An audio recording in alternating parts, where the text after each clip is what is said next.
Who Watches the Rewatchers, a Buffy rewatch podcast.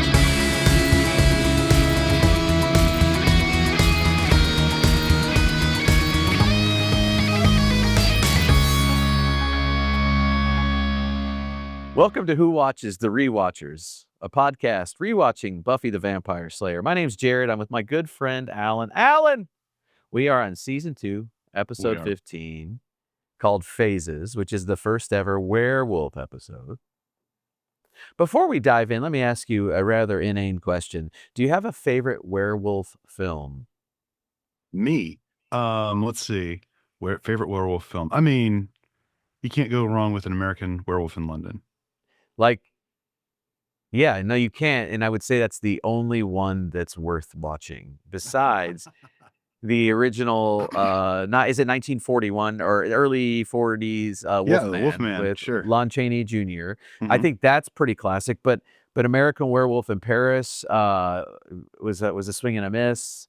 The Howling, I don't get. I know some people like The Howling. Sure. But I really struggle, man. I really struggle with a werewolf film. Yeah, sure. What We Do in the Shadows is a spoof show. Like, I don't know if you've seen it, but it's like it's this great like vampire mockumentary, and they do have werewolves in it, and it's like the most fun thing I've seen. It's way better than Twilight.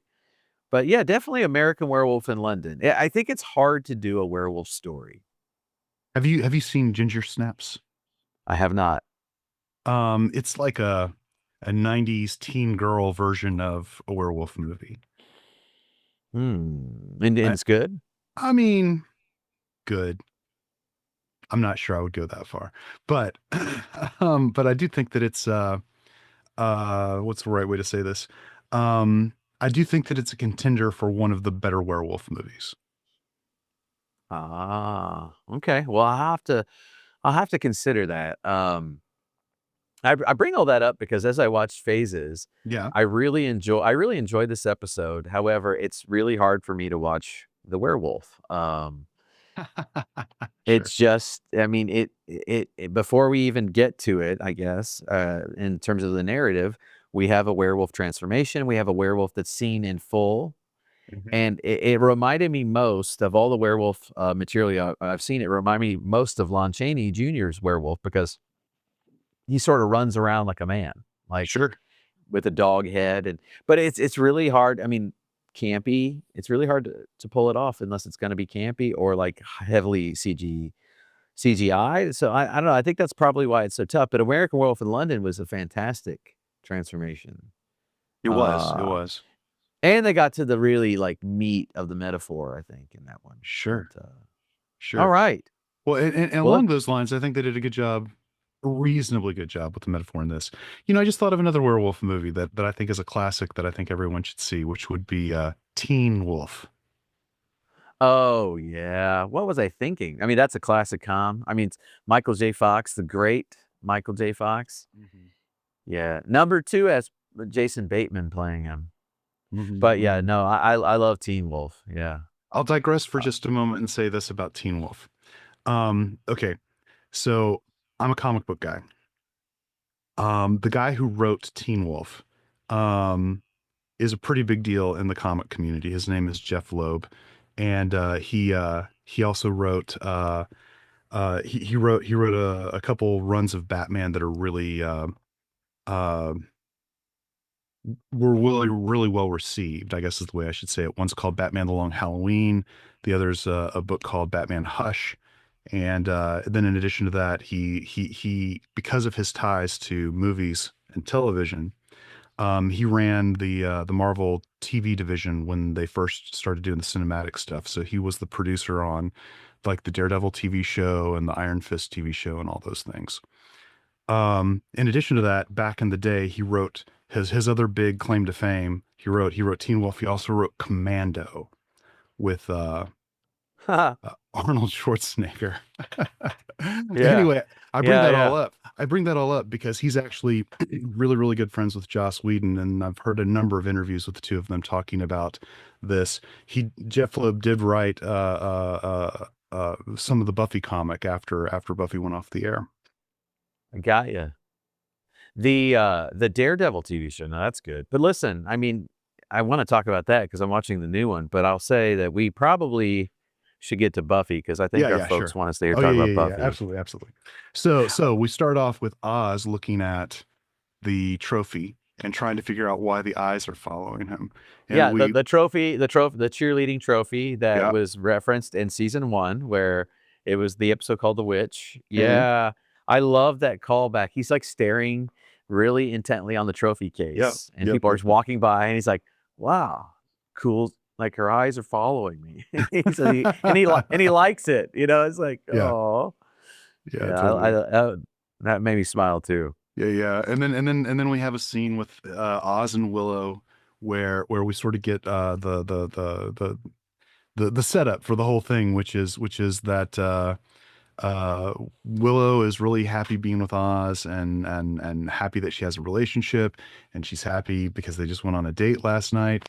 And but it's really clear that there's something uncomfortable between the two of them. And how would you describe that uncomfortability? Well, masked by humor and lightness by saying like, "Did you like the movie?" He's like, basically, he doesn't really remember it. He's like, "It's like popcorn." She says, "What do you mean?" He goes, "Well, like I enjoy it and I eat it, but then I forget about it." And then he goes, "But oddly, I didn't forget about the popcorn last night."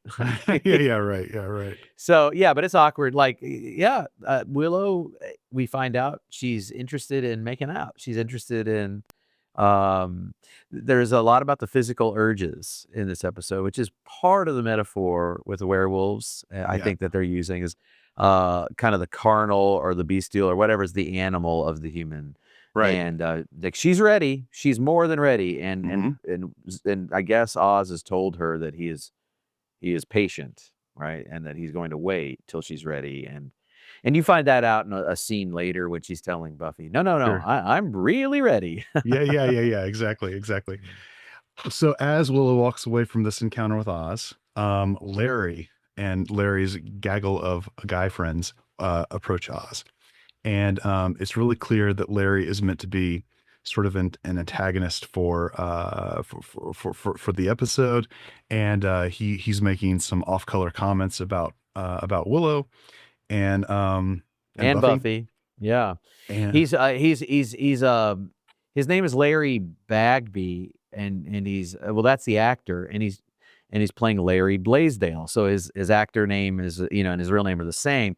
I just point out for the fans of the of other films and TV, Hocus Pocus, the great yeah, Disney film that we watched during Halloween time. The one of the bullies with has the word ice shaved in the back of his head. This is the same guy, the same actor. really, that is And hilarious. yeah, and so Okay. he's like looking at Buffy and looking at Willow, and he's making sexual comments out loud about them, and like, oh, very much in an overcompensating sort of way. Sure, sure, sure, sure. I do want to point out that I'm not sure I'm not sure this landed the way that they wanted to. Like when I first saw this episode, um a lot of the bigger points sort of, went over my head, or just I didn't catch them for whatever reason. But I think that right here we have the first of the big like thematic um ideas that they're trying to present, which is that they're putting back to back the two people that this episode was really going to be about, which is Oz and Larry. And Oz is a wolf in sheep's clothing, and Larry is a sheep in wolf's clothing. That's a great catch, man. I don't think I would have put it like that at all, but I wish I would have. That's really wonderful. Yeah, and the other thing I will say about Larry and all of his talk and his I guess his lewd behavior towards women is Yeah. that also was not that was foreign to me. Like it was so comic book, so over the top. Yes. Um, like later when he assaults Buffy. Right. It was just overt in the most like. I mean, I guess you do that for the sake of the drama, but it was like, whoa. I mean, you just can't imagine that happening so out in the open. It would be more hidden, more veiled, more secretive, I guess. I got to tell you though, um, when I was in middle school, there was a high school kid who rode the bus with me to school, and he was Larry.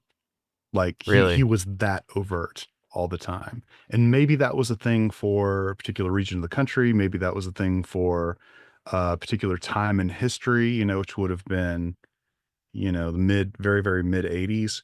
I don't know, but I would say that he was as overt and crass as this guy. Oh my. Well, I'm sorry about that. When it comes to the 80s, I want to tell you something. My son the other day said to us, he's 5. He said, "Mom and Dad, when I grow up, I want to go to the 80s." And we said, "Oh yeah?" And he goes, "Yeah, you don't have to wear shoes there." So I don't know where he got that from, but he said it in the car on a road trip. And when we got home, he was in our bedroom and Colleen was in the kitchen doing something. And he comes out and goes, "Mommy, there's something I want to show you. It's in your room. It's a box. It looks like it's from the 80s. It might be a gun." And my wife was really confused and wondered what this could be. This thing that looked like it was from the 80s to a 5-year-old, and it could be a gun. It was her high school clarinet. No, that is awesome. So, That is awesome. yeah. Anyway, the 80s, a magical and dangerous time, it sounds like. Yeah, We right. also have, very early on in this show, we have Xander and Cordelia making out and on some sort of lover's lane situation wherever, somewhere in the woods, in her soft top convertible. And that's where we get the first hint that there's going to have a werewolf in this, because there's an attack. Something tries to tear open her car roof, and it's the werewolf. And before we move on from this first opening set of sequences, I should say that the other funny thing about Oz is that he's talking about this, like, basically with Larry, who's going on about the women, and Oz is basically talking about, in a humorous, deflecting sort of way, the boo-boo on his finger that he got from his cousin. He's like, my cousin, whatever his name, Jordy or whatever, he bit me with his grown-up teeth. Apparently he didn't like to get tickled. Yeah, And right. and when you process everything he said, basically his little nephew or cousin, Yes. he was tickling him, and he had lost a tooth in one of his new teeth. He got bit. It was Right. just like, he's a little boy, it's just kind of cute, really, if you think about it. Yeah. Yeah. Yeah. There we are. That's what I'm saying. The first time I watched this episode, I was completely baffled. I had no idea how Oz had become a werewolf. Yes. Well, And the second time I watched, I was like, oh, that's pretty funny. it's pretty funny, because then the phone call that comes later that we'll talk about it's really sweet. But okay, so this leads them all to research mode, right? Or at least getting Giles to do the research. Yes, that's right. And we find out some lore about werewolves. So in this lore, Giles tells them, because the theory based on Xander and Cordelia's report is that it is a werewolf. The werewolves are in play for 3 nights out of the year, or the month, right? The Right. full moon and the waxing gibbous, or whatever it is. The moon right on the other side of the full moon, right? And that's when they're out. Did this make you think more about werewolf lore or question it? Because I have some interesting just thoughts on it. Please. They're not interesting. Please digress. I would love to hear them. Well, I don't. There's not a ton of stuff that I've studied per se, but the very briefest thing that I can tell you that I know about werewolf lore is that there is something about, like, shape-shifting in most cultures, or like most indigenous cultures around the world. Today it's very popular to hear about the skinwalker or whatever that is, or could be.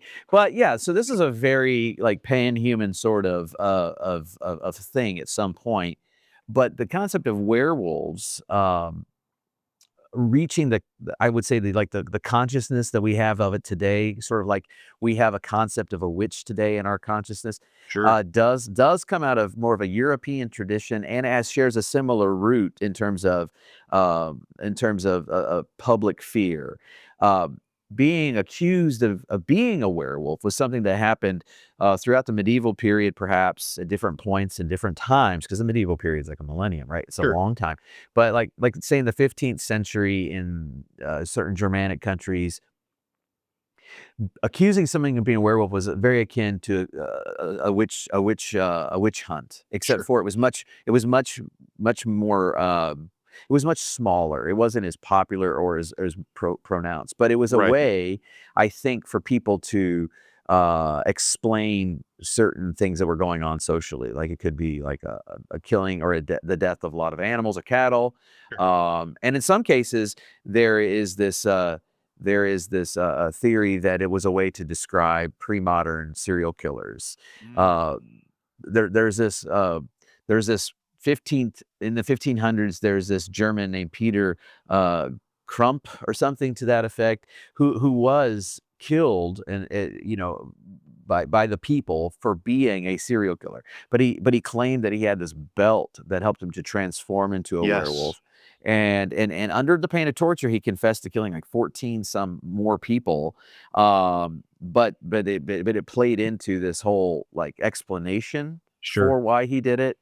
And also there's a 15th century text that I love the name, so I like to tell people about it, called the Maleficarum, which means the hammer of witches. And it is like very, very scary kind of thing. It was used by the inquisitors to search after witches. It was like there was a role back then called the witch finders, right? And Yeah, and sure. and and lycanthropy or werewolfism is listed in that tome is like an example of uh, someone's soul being in league with the devil and being used for this malicious intent. So Sure. the lore of werewolves as we have them, is a place like Buffy would get them, comes from a little kind of a hodgepodge, just like vampires and all that other stuff from Sure. all over the place. But it is interesting to me that humans have often thought about shape shifting. They've in some ways thought about our connection to our more animalistic ancestors Sure. and the animalistic tendencies that because we are animals. So how do you talk about that and think about that mythologically? What can that represent? Sure. And then maybe in some cases, what can it like explain away? Like that some people happen to have had these urges to hurt and harm other people. Sure. Is that a way of understanding it?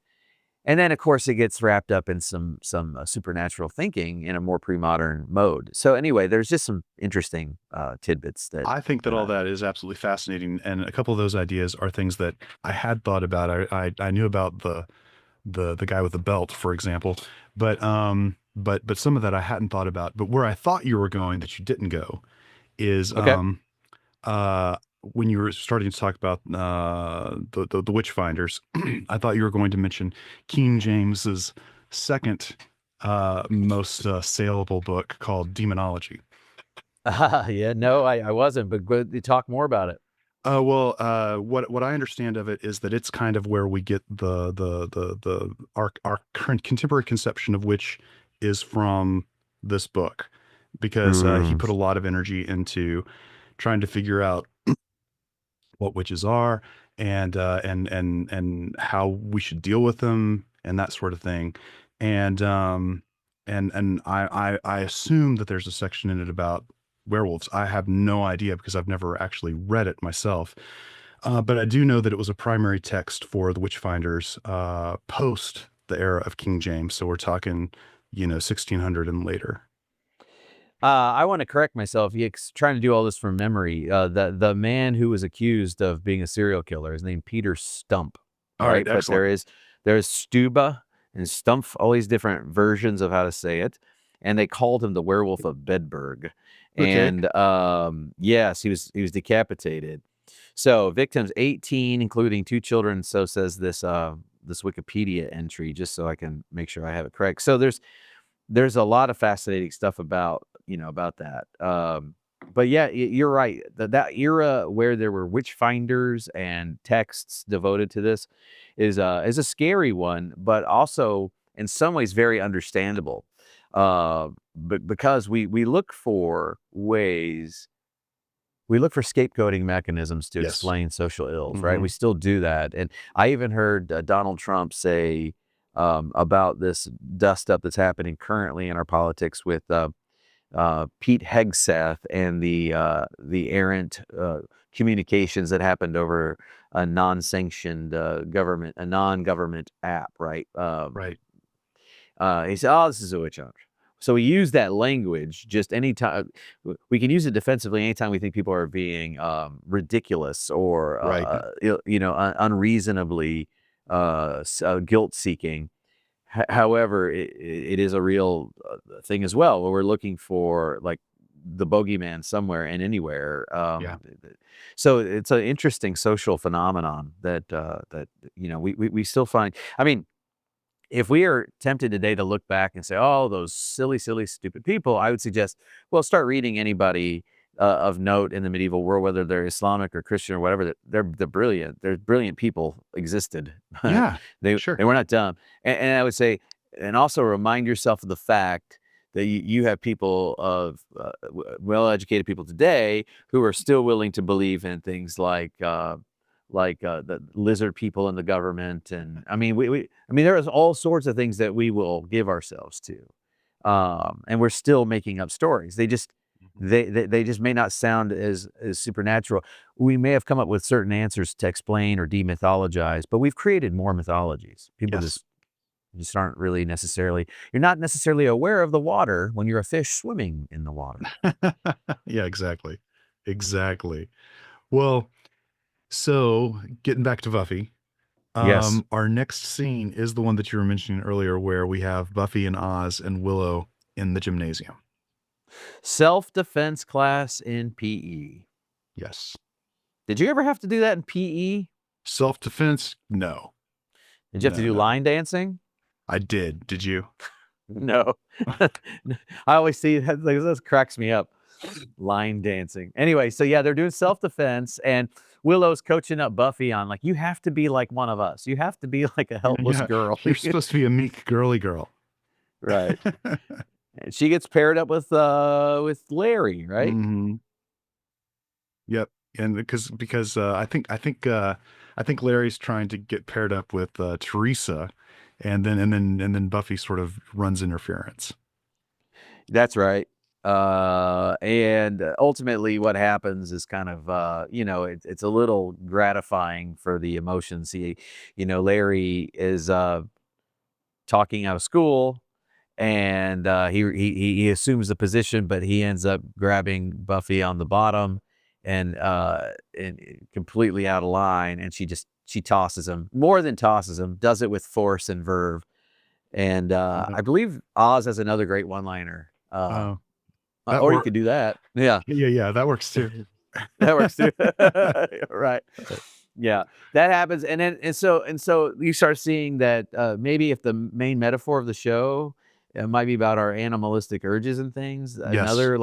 another thing going with this is misogyny, right? Mm-hmm. But it gets seen in another way, in another place, and that's when Giles and Buffy, I believe, are out in the woods now hunting for the werewolf. Yes. They're out looking, and it's the how is it? We're like, I guess we're the second night of this full moon or whatnot. And while they're out there, they run into a werewolf hunter. They named him Cain, and he's played by this actor who is just he's often the bad guy. He's often one of these kind of like seedy police officers, who's like, there's on the take or something. That's how I've seen this guy I play. had never seen him before, so I'm glad that you had. Well, he's playing the same role here. I He's a guy, see. he's gonna talk down to Buffy. He's kind of in a greasy line of work, on the underbelly of things. He doesn't just hunt werewolves because they are dangerous. He says that their pelts go for a pretty price in Sri Lanka, Right. which I'm assuming they chose Sri Lanka because that sounded like some far off place where you might assume, um, you know, backwards thinking or something, where Sure. where someone would still accept a werewolf pelt. Right. I mean, I know people from Sri Lanka, so I kind of feel like that's offensive, but you know, uh, can't win them all, I guess. And then also he is bragging that he has this uh, uh, I guess chain of necklaces or a necklace of teeth that he's gotten from the werewolves that he's killed, right? Yeah. And Buffy's appalled because that means that he's actually killed people, because most of the month they are People. people. Yeah. Yep. 28 And days out of the month, she says. he doesn't care. It is what that is. And yeah. So, and I think that, you know, basically he says something about how you can't do this. You're just a little girl. This is a man's job. Right. And but Giles is like, she's capable. Yeah. I mean, I think you're nailing it. I think that the notes on misogyny and the notes on animalistic tendencies, and this guy's animalistic tendency to want to hunt for other animals, I think is part of what they're pointing out here. And then we get straight to sort of the next one of the same idea, which is that Teresa's walking home and she unfortunately encounters Angel. An angel. Yeah, which I actually found. I wanted to point this out. When she finds Angel, when Angel finds her on the street, I believe there's a noise. She can hear the werewolf back somewhere, wherever he is in the woods, and she turns around, and Angel's in front of her, and she says, and he's like, when he asks her what she's afraid of or whatever, she goes, I heard something. He just walks behind her, and he goes, nothing there, and he walks back in front of her, and he boxes her in. I've thought about how his physical presence in her personal space was just threatening. Here's a man in the dark getting really close to you, standing in your way, and he seemed rather cavalier. I mean, to me, without knowing that he's a vampire, I'm saying to this girl as a father, keep going, don't stop, don't talk to him. Like he seems smarmy at the best, right? Yeah, unquestionably. And so anyway, she gets walked home by him, right? She does go away with him, and they did this one thing with Angel in that scene that I thought was really weird, which is he's twirling a flower while he's talking to her, you know? And I think that it's a device he's using to seem safe to her, but at the same time, everything else about his demeanor is clearly predatory. I actually think the opposite. I think it's meant to look like I think it's meant to signal that he's predatory, because it's in some way he's being sort of callous to the flower. He's not carrying flowers in paper wrapping to go put in a vase. He's not carrying a potted plant. He's twirling around a little flower pot. I mean, basically he's tearing it apart. Yeah, sure. So I think it's sometimes those small things that you can do that in a film that's menacing, whether it's kind of playing with a toothpick, or you know, I think it shows some sense of like dominance over a thing. I don't know. That's good. I like that. I think you're right. The next scene I found really, really enjoyable, very funny. It's Willow and Cordelia at the Bronze, and they're having a conversation about guys.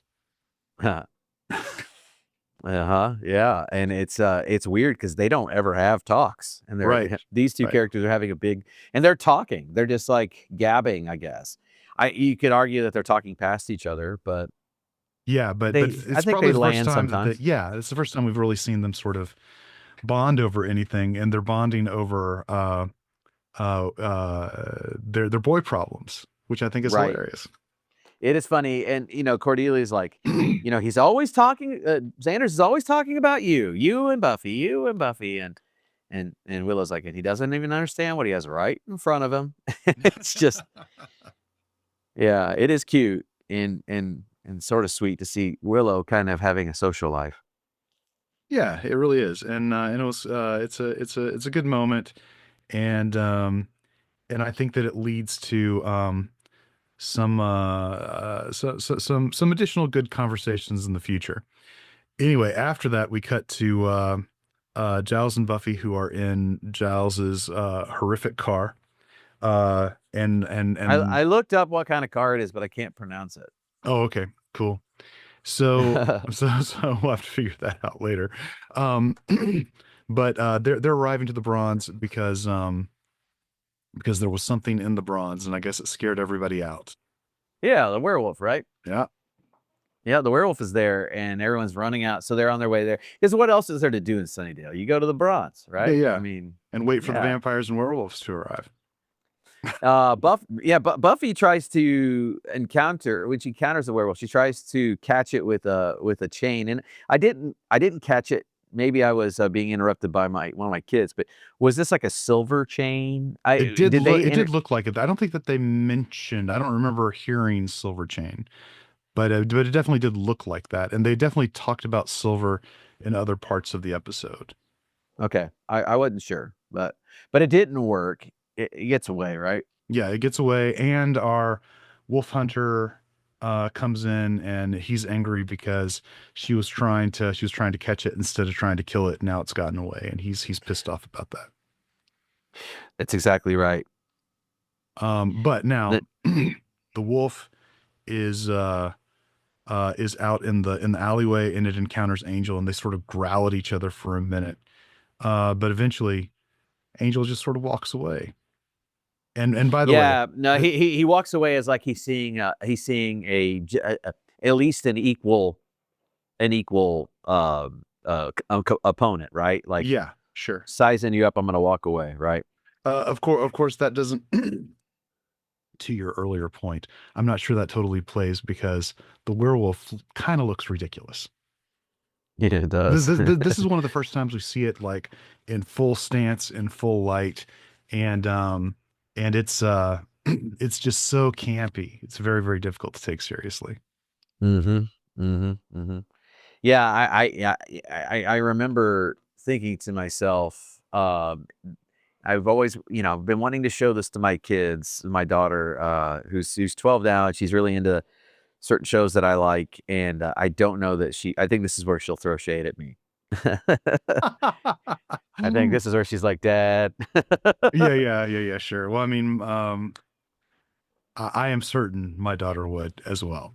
I haven't, my daughter has been getting more interested in TV and like history of TV shows. Like she's been watching the Teen Titans cartoon of about 20 years ago, and some other stuff. So I feel like I might be able to introduce her to Buffy at some point, but I don't think we're there yet. So anyway, the wolf gets away. We cut to seeing the wolf kind of sleeping in the woods as the sun's rising, and of course then the wolf transforms, and this is when we officially find out that the wolf is Oz. Yeah, and his reaction as he looks at himself there is huh, which is very Oz. Is great. Yeah. Now we also have to say at the same time, Oz is out. He is not with the Scoobies because he's there. The Scoobies get word comes out that Teresa, this red shirt of the episode, is killed.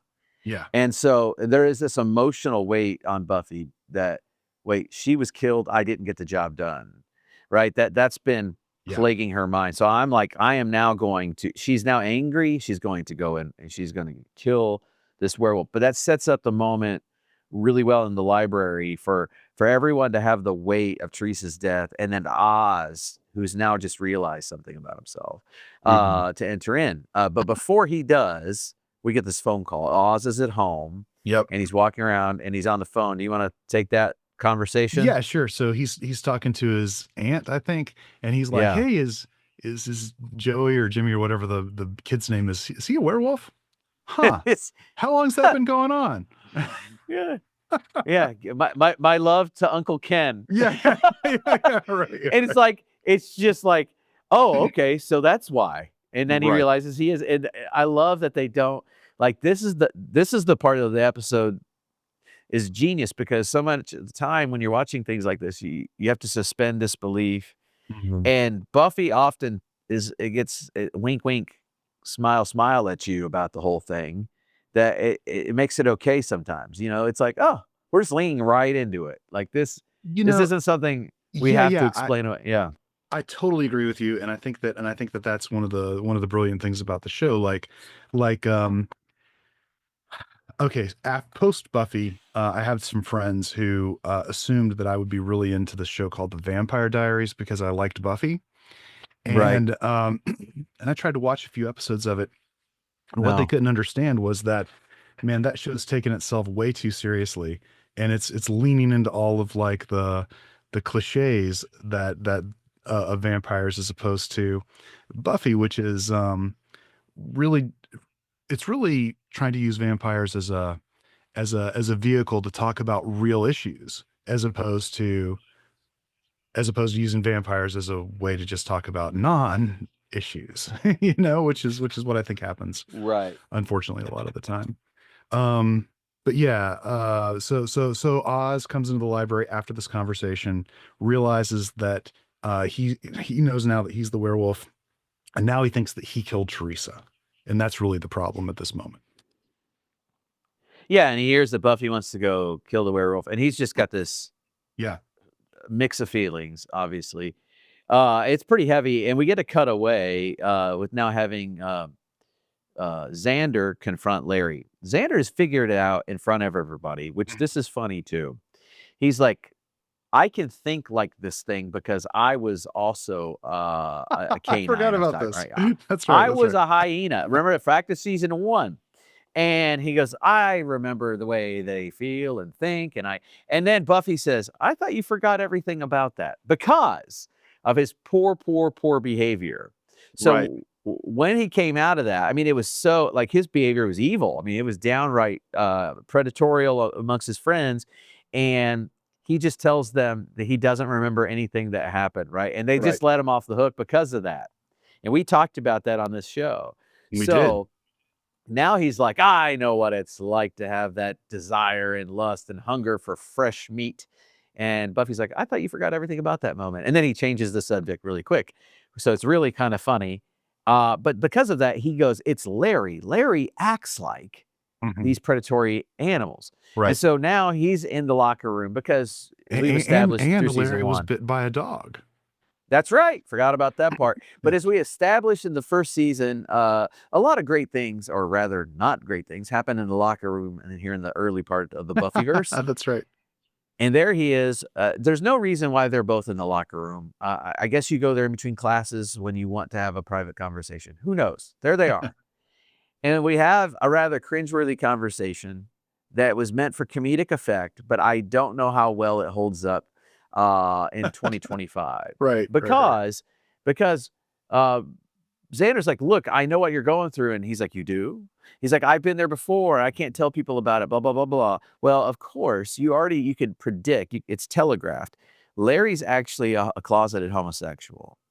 And he thinks Xander's coming out to him. And it gives Larry the confidence to say, no, I'm gay. That's my thing.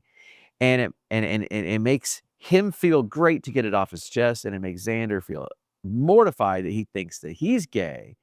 And I don't know that that's the part that's the part that probably doesn't hold up so well. Right. It is funny because of the miscommunication is very, very funny. Sure. But I'm just thinking that today that would the whole scene might be seen as very hurtful or Yes. Yeah, sure. and so at any rate, though, we find out that Larry has been overcompensating, that he is not actually doesn't hold any of these feelings. He's just trying too hard. Yes. And so now you start to create some sense of compassion and empathy for an otherwise person who's presented no reason to care for him. Right. There you are. So, And now he is grateful to Xander for helping him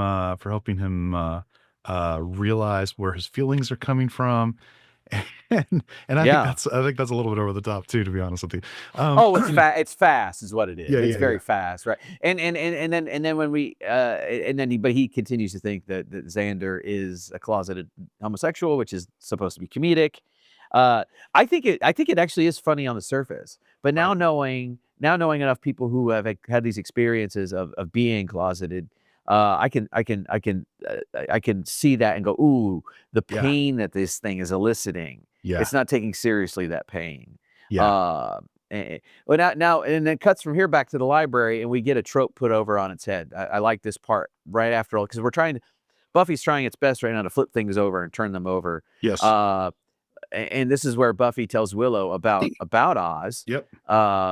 that because now she thinks Oz is even more distant. She doesn't realize that Oz is going through this emotional turmoil of feeling like he killed somebody, realizing he's a werewolf, and I mean the confusion, the pain, the sorrow, and the grief.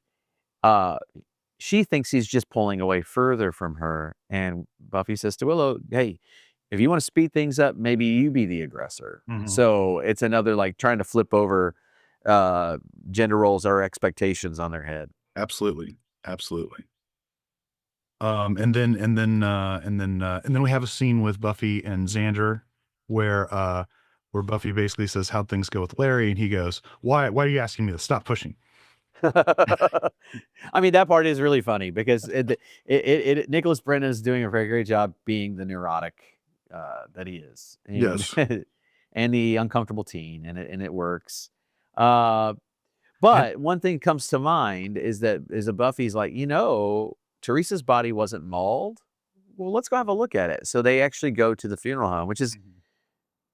really ridiculous that they are able to go into a funeral home and see this open casket as it sits there by itself and there's no one else around, but that's what they do. And she's able to just look under a scarf, and Teresa has 2 bite marks Yep. or 2 puncture holes.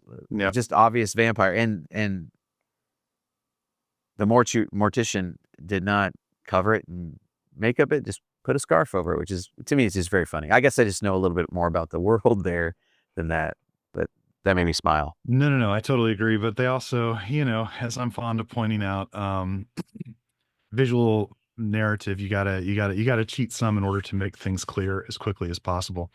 Um, Yeah. and then we have a scene where I don't think that this one actually connects with this episode as much as it's sort of um making sure it's setting things up for future episodes where Teresa is a vampire herself now. She gets up out of the coffin and she and Buffy fight for a second and Teresa says Angel sends his love and that happens right before, Buffy dusts her. So Yep. so now we have oh, Buffy doesn't dust her. I'm sorry, Xander dusts her. Yep. But we have that. It is like a little fruit for that story. Yeah, We're creating this bigger battle to come. yep. Yeah, That's between exactly Angel right. and her. That's exactly right. And by the way, Buffy's wearing the the cross that you are so fond of throwing shade at. Mm-hmm. The Forever 21 cross or whatever I call it. Yep. Yep. Yeah, yeah, Definitely. that's right. And then the ending of the scene is weird because Buffy thanks Xander for saving her. She hugs him, and Xander's obviously attracted to her. I think that this is another like quick hint at the animalistic instinct thing. And as Buffy walks away, Xander says something to the effect of, "Oh no, my life's not too complicated," because now he knows that his he clearly has feelings for Willow, even though they are unexpressed or unrealized. He's got all the stuff going on with Cordelia now, and now he's remembering or awakening all of the feelings for Buffy that he's already been talking about for the last season and a half or whatever. Yeah. Yeah, it is weird. We don't need all that. But you're right. Yeah. So we find in another scene that this werewolf hunter is making silver bullets Hmm. for a hunt, and that whole thing about silver. There's a lot of different theories about where that might come Yeah, tell from. me about that. I don't Well, I know mean, anything. I just done some searches. It's not like I have this trapped in my brain or anything, but I've heard stories about like rumors or theories that it comes from the 30 pieces of silver Mm. that betrayed Jesus. I've heard silver being associated with sort of a holy metal, like a purity. It's like a purity sort of thing. And there's even concepts of silver being connected to the moon. And of course, the moon is connected to werewolfism. For whatever reason, it is like a pure metal, right? Like in the world of precious metals, all the like kind of more pure precious metals are very important and valued, and so it's got that status to it. Things that are made of silver are precious things, right? Sure. Objects that you might have, like polish your silverware in church or polish it in your home if you have the means to have such things. Hmm. So I think that's where it comes from. It's somehow a symbol of purity and holiness for some reason. Okay. Um, Yeah. And yeah, so like at this point also, we Wait. find, I have oh one yeah, more thought here. I yeah. have you seen the popular meme that goes around on this subject regarding werewolves and silver? It's something to the effect of uh, I don't understand why you need silver to kill the werewolf. Why don't you just feed it chocolate? No, but I love it. That's great. All right, so now we cut to Uh, Oz, who's pulling out like stuff to chain himself up with.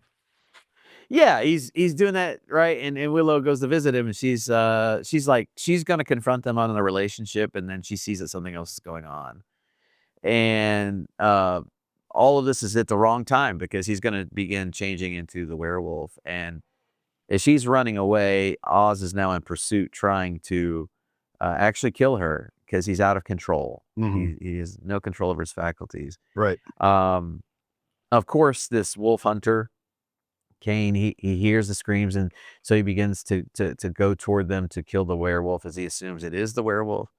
Um, and then we see in the woods this weird kind of, it's kind of an odd set for woods, I think, but in the woods, the werewolf seems to get distracted from Willow by a smell, like his nose is in the air, and he wanders off, right? Right. Um, and that's a trap set by Cain, this werewolf hunter. I guess I couldn't tell what it was. Is it like a pile of meat or something? Yeah, I think so. I Uh, think so. and it's meant to trap him so he can go ahead and kill him. Um, and now Willow is able to make it back to Giles and Buffy, right? Like that's what happens. She tells them, "Hey, Oz is the werewolf. He doesn't mean to be." I didn't- I think that's what she Mhm. says. He doesn't mean to be. Don't kill him. Let's go help him. He's gonna, just trust me if you've ever trusted me before. Is what she's appealing to them, kind of with that the language. And so at that same time, Giles is doing the least British thing I've ever seen, which is cocking and loading a gun, and Yeah.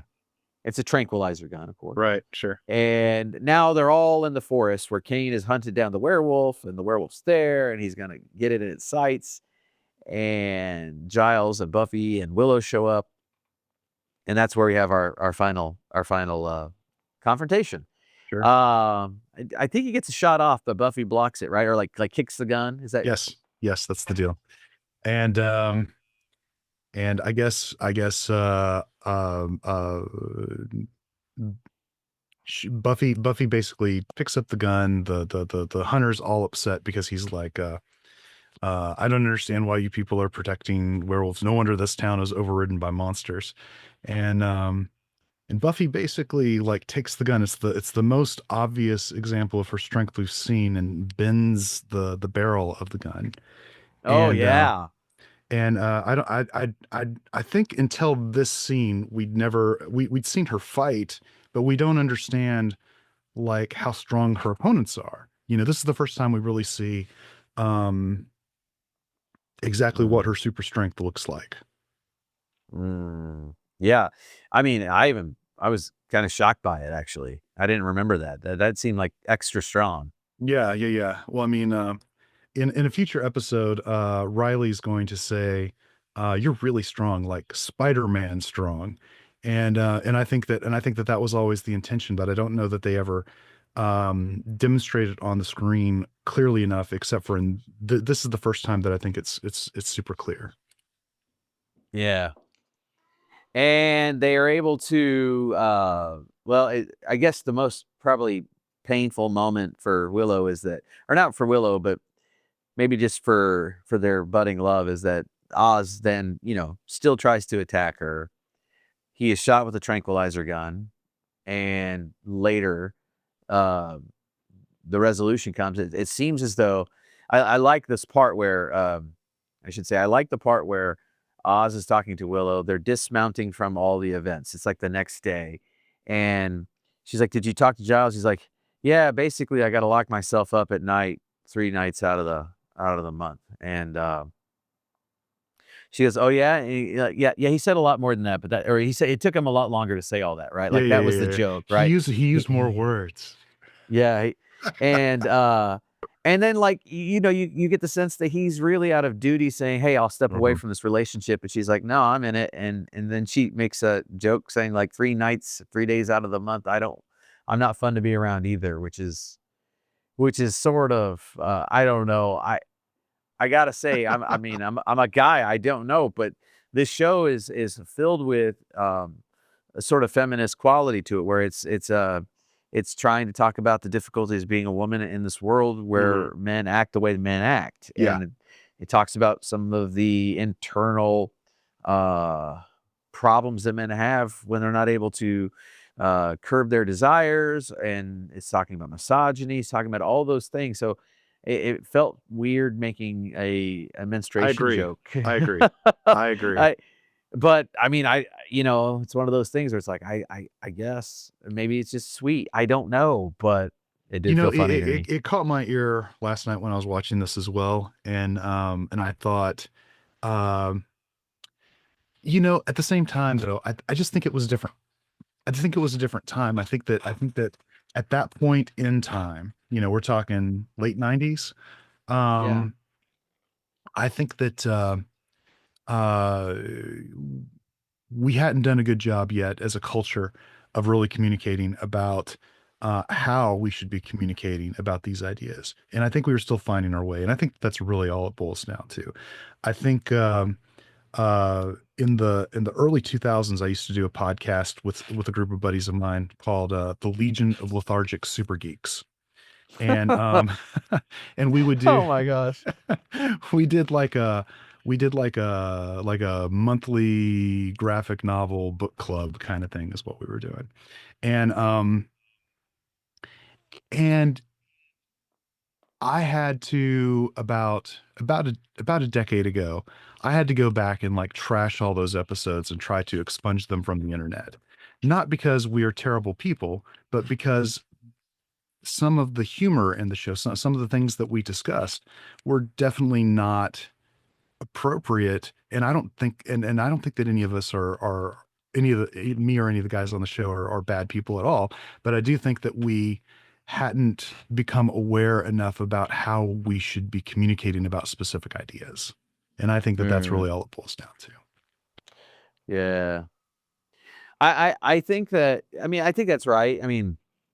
I think that there's this word I've heard before called presentism, where we favor the present morally over the past, right? Like, and we act like we of course we do that, but we act like it's so easy to understand right and wrong, and we project that easiness on the past without proper understanding of Right. social embeddedness. So it's easy to look back and go, well, of course, during civil rights, I would have been on the right side of that situation. We're not being very fair or honest with ourselves and how we actually Sure. navigate the world. So I think one thing that we do right now that's kind of problematic is we look back on our past and expect for us to have the understanding that we have now. And so we actually criticize others and ourselves for ignorance. Not simply. So I think we should give ourselves a little more grace for realizing that we're ignorant and then Yeah. having grown or learned, right? Yep. Like I'm obviously not going to know the experience fully of another human being, let alone another a person who falls into another demographic. If I exhibit in my life a growth towards learning, I think that should be understood. But it's hard. It's very hard. It is. Um, I feel like this show is good because it does. I think Oz's character really does carry it through in a very beautiful way. He's winsome. It's interesting. It's funny. I think the drama is it's interesting for this sort of show. We're still playing with this kind of overarching theme that happens, I guess, throughout Buffy, where we're trying to contend with the interior self a lot. Like we don't know if we can trust what's inside of us, and that happens throughout Buffy. Sure. It happens in different ways with the Slayer, with the Watchers Council. It happens with the vampires, and so it's really, in a lot of ways, questioning whether or not we can trust ourselves. It's questioning our impulses and desires, and plays up on the concept that we are sometimes our own worst monster. Yes, I think yes, that happens really well. and yeah, I totally agree with you, and I think that's one of the big themes of Buffy throughout. It even happens with Willow, you know? Oh yeah. I Yeah. think the only, well, I guess in some ways it even happens with Xander, but the ways in which he's his own worst enemy are far more subtle than the ways that they present it with the other characters.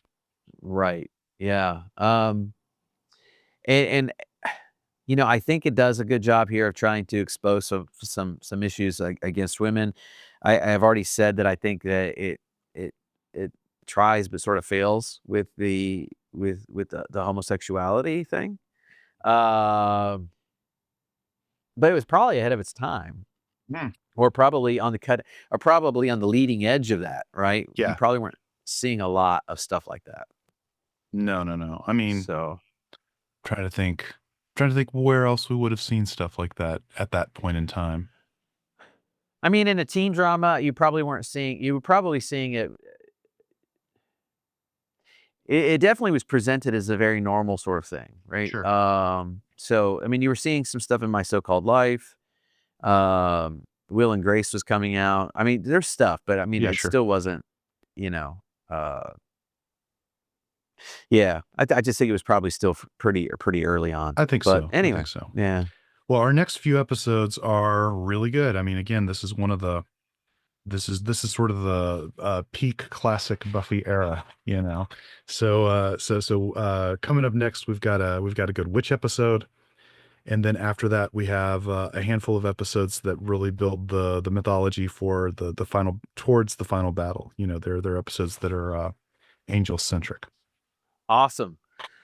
All right. Well, anything else from you on this one, or are you just looking forward to the next? You know, I've got one more thing I'm going to say about werewolves, Mm. which is I'm actually working on a werewolf graphic novel right now. It's called Seventh Winter, and my my conceit for how the werewolf became a werewolf is based on a legend about Saint Patrick, and I'm mentioning it because for us, as we're recording, the Saint Patrick's Day was just the other day. This won't come out for a couple of months after when we're recording. We're recording on March the 27th right now, but the St. Patrick legend is that he was walking through a town called Ossory, and he was trying to preach to the people, and Mm. they were making fun of him. And anytime that he would start talking or trying to proselytize or whatever,